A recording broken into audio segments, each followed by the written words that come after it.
Hi, everybody. I'm Cassandra, and welcome to week 21 of Toast Time. I can't believe it's 21 already.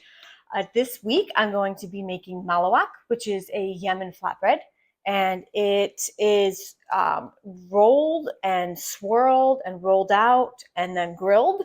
It's supposed to have really flaky layers, kind of like a croissant, which you're kind of doing the same idea with butter and rolling it and layering it. So yeah, I'm excited for this week.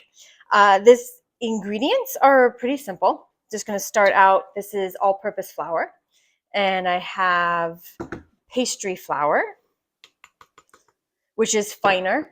So it's going to help create a different kind of texture than just if you had the all-purpose flour. This is kosher salt, and kosher salt is a lot thicker than like table salt that you would normally have.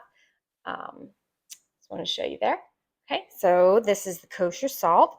Just putting all of the dry ingredients in, and then this is sugar. I'm going to grab my whisk and just mix this together a little bit here.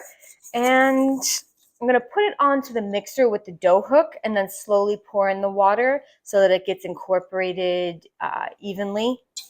And then you also won't have a big sloshy mess if you turn the mixer on and have a lot of water that's going to be kind of sloshing around. All right. The butter comes in handy later, so we'll be with that one shortly. All right. I'm going to put it onto the mixer.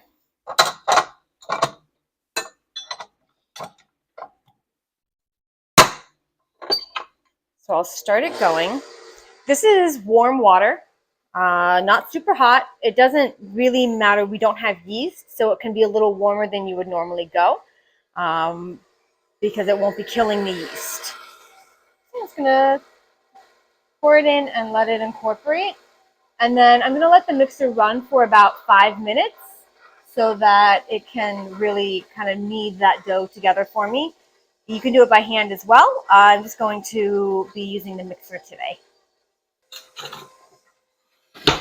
So I do need to push the flour off the sides because having the mixer going, it did kind of push the flour up and it's not incorporating as quickly as I'd like. If I let it go, it would grab all of that flour, but I do want to push it down into the middle a little bit and very carefully since the mixer is running. There we go. So we want this dough to be elastic because we're going to have to be rolling it out very, very thinly. So we want to make sure that it is going on the mixer for a good amount of time so that we can get that elasticity in the dough that we need. Okay, so I did add another half of a tablespoon, which is 1.5 teaspoons of water while it was mixing, just because it wasn't quite coming together. So just a little bit of extra water made a huge difference. And you can see the dough is nice and elastic.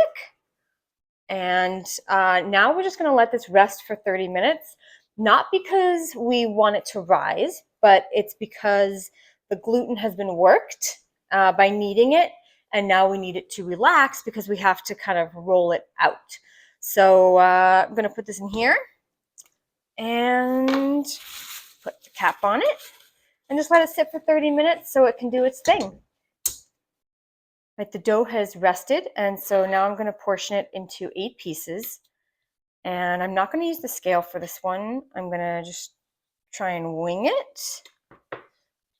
Since they're not all cooking at the same time, they don't have to be exactly even, so I can monitor each one as it cooks. So I'm going to do quarters, and then okay. Ta-da! Okay, so now I'm going to take each of these and kind of make it into a little bit of a ball because we're going to be rolling them out. So it'll be easiest having them like this.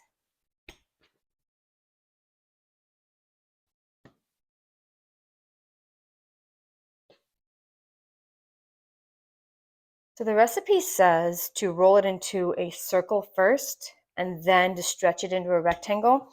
I want to try one each way before I go too far into this because I want to see if there's a reason for that or if it's kind of an extra step.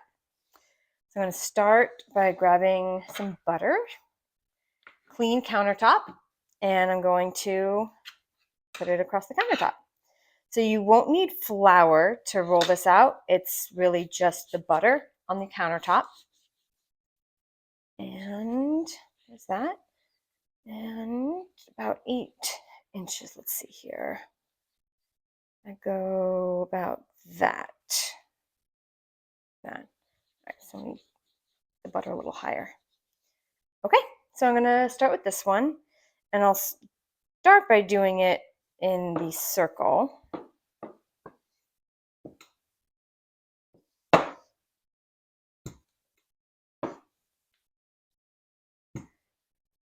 Okay, and this makes it so that it slides really nicely across the counter. And yeah, it's actually, this dough is really fun to work with. All right, so I'm gonna start with that. It's not quite a circle, but it's a circular shape. And okay, and I can start to see the counter through it, so that's good. I'm gonna take butter.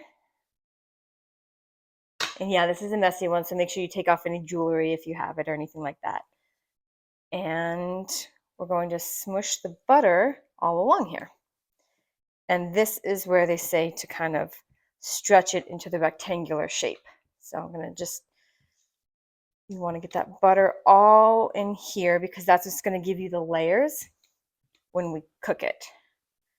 And it's okay if it has little holes in it because we're rolling it up and then rolling it up and then rolling it out, and there's a lot going on. So I'm going to smush this. Okay. And then from there, take it and you roll it from the wide end.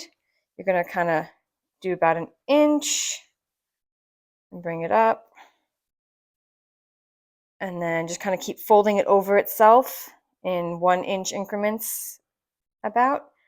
You're technically rolling it up, but it's kind of easier to fold it than to roll it. Okay. And you're creating all of these layers with, you have the butter and then the dough and then the butter, and you're creating all of these layers with it as you keep going. Okay. And then from there, we have this long kind of rope here. And we're going to twirl it around itself, kind of like a snail. They're going to start in the middle and then wrap it around. Cool. And it's going to look like that. So these are going to go into the fridge. While I was waiting for the dough to rest, I got out a baking tray and I put parchment on it. So these are all just going to go onto the parchment. And I'm going to kind of press it down a little bit, so it might take a little less time to chill. But that's it. So now I'm going to try it the other way, make sure this still has a lot of butter on it. And I'm going to take this one and make kind of like a cross indentation into the dough because it was a circle. And then from there, I can go from the middle and start creating corners from that. And that's an easy way to take a circle and start making it into a rectangle or a square. So now I'm going to try this way.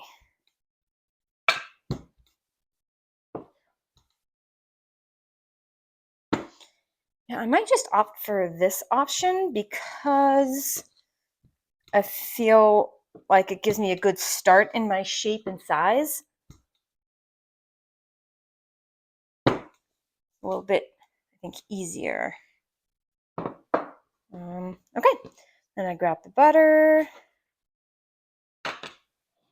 and start pressing it around. And I'm still able to extend the dough while I'm doing this. but I'm not going from a circle shape into a rectangle.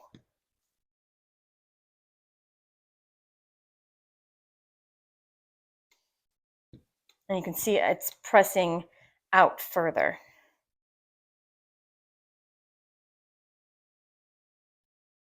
as I do that. Okay. And fix those holes a little bit. Doesn't really matter if you get a couple of little spots in there where it tears. All right. And then I'm going to try going from the top this time, see if that makes any difference.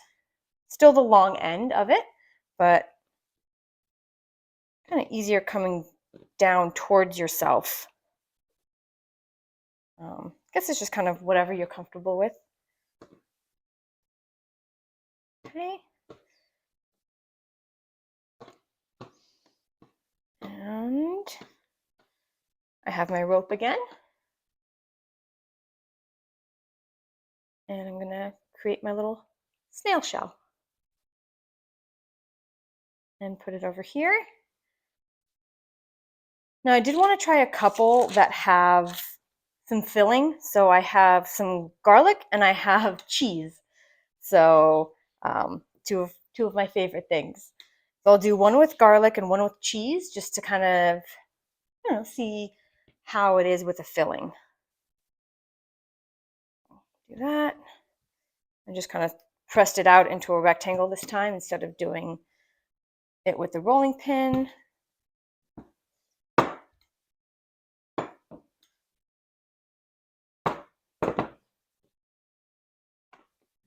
Okay.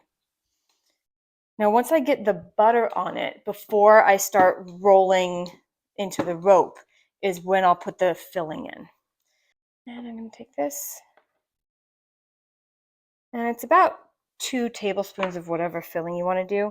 This I didn't chop too thinly, so I'm going to use a little bit less than that.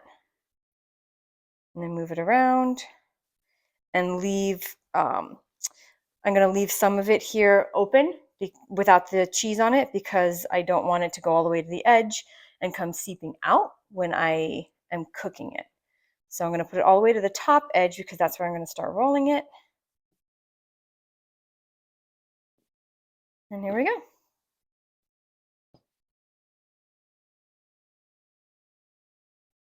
So you could chop the garlic. I just have it in the garlic press right here. And I'm going to press it directly onto there. That's it.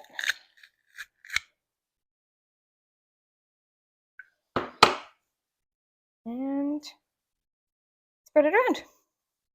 I'm going to do the rest as plain. So I am going to wash my hands and clean off the counter so that I don't have any remnant of the garlic or the cheese. But then I'll roll up the rest of these, cover them with some plastic wrap, and then they just go into the fridge for a while. You can do it overnight, or you just really want it to be extremely cold and you want to give the dough time to rest, because we did work it a lot by rolling it out and then rolling it up like this. So we just want to give it a lot of time to rest, to get nice and cold so that butter chills up again. All right, so these did their time in the fridge, and now it's time to roll them out, and then they go in the freezer so the butter will really chill, and then we get to cook them. So going to save this for later. Okay, so yeah, this is very cold, which is perfect. And let me get my rolling pin. I'm going to roll this out to about an 8-inch circle, 8.5. So I'm going to start in the middle and roll out to the outside, middle, out. You know what, I'm going to put, it doesn't say to, I'm going to put a little bit of butter back onto the counter, just so we don't get any sticking here. Okay, there we go. This down. And it's rolling out really nicely because I had plenty of time to rest. Yeah, okay, perfect. Then get this into a nice circle. And then we're going to layer them between parchment paper so that they don't freeze together. And you don't want to be going back and forth when you're rolling dough, just because there is gluten and it has a memory on how you do it, so it gets confused, those gluten strands. I know it sounds weird, but that's how dough and gluten work. So I like to go from the center and then out to one side, start back in the center, out to the other side. So I'm going to put this on the side here of the parchment, and I'm going to just fold it over so I'm not using tons of squares of parchment. And then I'll be able to put the next one layered on top of there. All right, so these were my two that were fillings, so I'm going to wait on those. And they're going to go inside of a plastic bag and into the freezer for at least 45 minutes. That's a minimum of 45 minutes because you want that butter to really solidify. And then we're going to cook them on the cast iron pan. So I just rolled out the one that has the cheese in it. And I just wanted to show you, it looks pretty cool because you can see all the cheese bits in there. Do that, there we go. So you can see it. I didn't like grate this, I just chopped it up roughly. So you can see them, all those pieces in there. So I'm just putting some butter into the pan. It's been heating up for a few minutes. And we're going to start cooking these. So it shouldn't be smoking, but it should be nice and hot. So I'm going to turn this down a little bit. And also remember, these are frozen, so it will cool the pan off a bit when it goes in. All right, so I want to start with this side because these are the plain ones at the top here. Ooh, okay. So I see why the parchment paper. Wow, even the parchment paper, it's not coming off too well.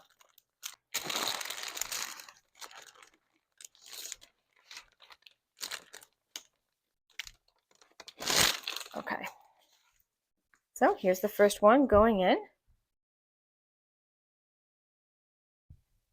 A little bit of a sizzle. These are going to cook for about 1.5 minutes, 2 minutes on each side. So it should get nice and brown. I'm going to go up to a 4 on this. And while that's going, I'm going to try and get these other ones off of here. So for a while, I worked at a sign shop doing graphic design, but also doing decals and car vehicle wraps and things like that. So a trick you use when doing that kind of thing is you keep the vinyl, or in this case, the parchment paper, as parallel to your surface as possible. So I'm trying to kind of keep it flat here without ruining this top one. There we go. Okay, now same thing applies. I'm going to do this and then peel it back as flat as possible. There we go. Now it's coming off a little bit. So they are warming up slightly, and I think that's making it easier, but that butter really just kind of stuck to the parchment, which I'm surprised. And make sure parchment, not wax paper. Ooh, that's looking good. I'll turn it up just a little bit. And it's not as mushy anymore. You can see that I'm able to move the whole piece of Malawach together. And then I'm going to flip it over. Oh, and you can see the nice bubbling going on there. I'm going to give it a little bit of a press down. I can see maybe some of those air pockets. That's nice. I don't know if you can hear the scraping, but it's great. All right, move it over.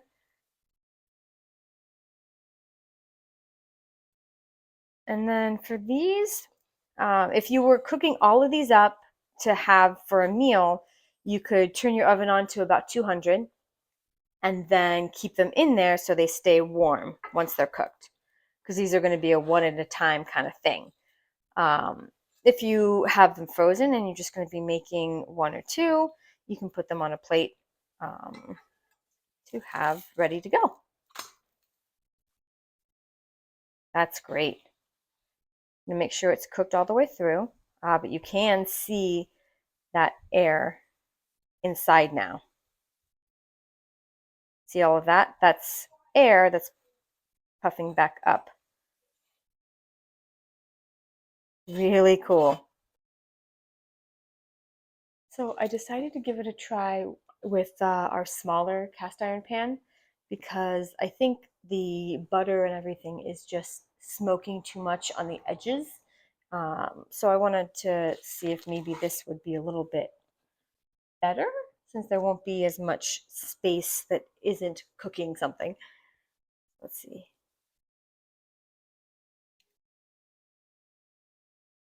Make sure this is centered over the burner. This part's starting to cook a little bit faster over here as opposed to right here. This is still raw, so I'm making sure it's centered so that it cooks a little more evenly. And I'm going to flip it because I can flip it back over if I need to once it's cooking a bit, but I do want to get an idea of how it's cooking here. All right, here we go to flip this one.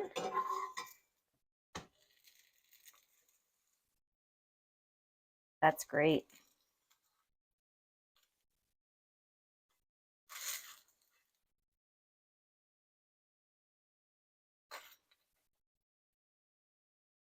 This is so exciting. All right, so the last one is just finishing up, but I wanted to give these a try. So this is just a plain one here. All right, let's see. Right, so you can see it does have some layers in there, a little bit, and along the side. But remember, this is wrapped, so there are going to be closed points all where those two pieces of dough came together and met up. So that's going to be this right here and this point right here. So you're going to have like pockets of openness, which is pretty cool. And so the outside looks really nice. Give it a go.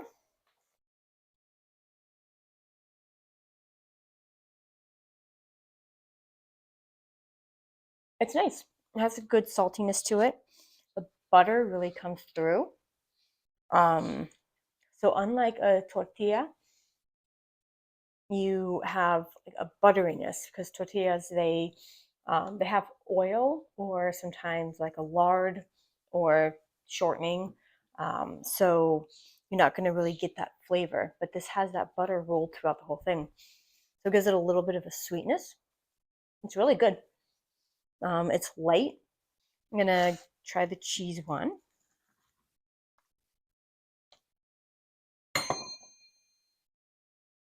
Yeah, so you can see, I don't know if you can, hopefully, you can see there's layers of that cheese in there. So it's not just like one really um, thick glob of cheese. All right.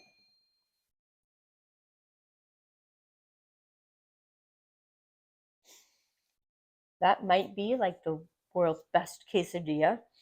Oh, my kids love this one. This is really good because you're not just getting like biting through cheese that has melted. You're getting layers and it's delicate. It's really good. Yeah, it's really nice. Okay. This was the cheese one. This was the plain one. And this is the garlic one, which I'm a little bit nervous about because I did not roast it or anything like that. I just kind of went for it and used the garlic press. It smells very strong. And it's still really hot. Okay. I'm just going to take a little bite of this one. Really hot. But it is actually really pretty inside, as you can see, kind of the layers in there.